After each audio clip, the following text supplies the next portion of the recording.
ചായ കച്ചവടം നടത്തിയാണ് ഞങ്ങളെ വളർത്തിയത് ഞങ്ങളുടെ അമ്മച്ചി. അപ്പൊ ഇവിടെ കൊണ്ട് നിർത്തണം എന്റെ ഏറ്റവും വലിയ ആഗ്രഹമായിരുന്നു. കരയുക ഭയങ്കര കരച്ചിൽ. എന്റെ അമ്മച്ചി കരയുവാണ്. ഈ ഒരു കരച്ചിൽ എന്ന് പറഞ്ഞു കഴിഞ്ഞാല് സന്തോഷ കണ്ണീരാണ് അല്ലെ എന്റെ അമ്മച്ചി. ഇതേ കടലോരത്ത് ആലപ്പാട്, നമ്മുടെ കൊല്ലം ജില്ലയിലെ ആലപ്പാട് എന്ന് പറയുന്ന കുഞ്ഞു ഗ്രാമത്തിൽ ഇത് ലോകത്തെ ഏറ്റവും വലിയ കെട്ടനായിട്ടുള്ള ബൂർജ് ഖലീഫയുടെ അടിയിൽ കൊണ്ടുവന്ന് എനിക്കിതാ എന്റെ ഈ ഒരു പ്രായത്തിൽ എന്റെ അമ്മച്ചിയോട് കൊണ്ട് നിർത്താൻ പറ്റി. അതാണ് എന്റെ ലൈഫിലെ ഏറ്റവും വലിയ സന്തോഷം.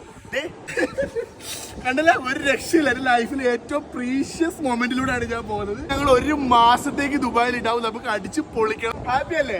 എന്താ അമ്മച്ചിക്ക് പറയാനുള്ളത്? ഞാൻ പറയാം. എന്റെ മക്കളന്മാർ തന്ന സൗഭാഗ്യമാണ് ഇതെല്ലാം. ഒത്തിരി സ്നേഹം, ഒത്തിരി സന്തോഷം, ഒത്തിരി നന്മകൾ നേരുന്നു. ഇനിയും വീഡിയോയിൽ കൂടെ നമുക്ക് കാണാം.